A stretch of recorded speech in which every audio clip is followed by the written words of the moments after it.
Now, today we're going to be building our own robots. So, has anyone here built one of our vibration robots? I'm Jacob Avedian. I work at Highway City Community Science Center, and I'm our recreation specialist for our MSU program, along with our program development. And you're going to flip it on like that.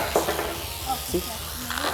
I am born and raised in Fresno, been here my whole life. Here at Highway City Community Science Center, we're all about just engaging our community, whether it's those in our local neighborhood or even those just within our county.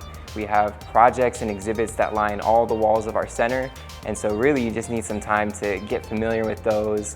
We have things that cover between circuitry, life science, human anatomy, engineering, physics, and then we even have a music section.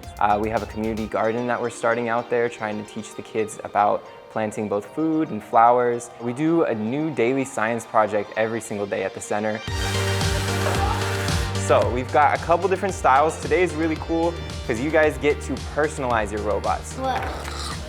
There you go. We're gonna take the motor and we're gonna place him right there. Really just trying to teach people that science isn't this complex subject that's only for this high elite group of intellectuals. Science is something that's around us every day. We engage with it constantly, and it's really just the wonder of the world around us.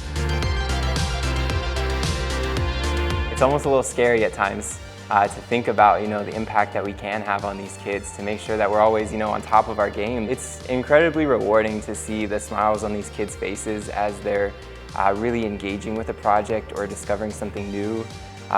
For some of these things that seem simple to us as adults, for these kids it's the first time, and so being able to introduce all of these concepts and kind of see that spark grow in them, it's probably one of the most rewarding aspects of this job.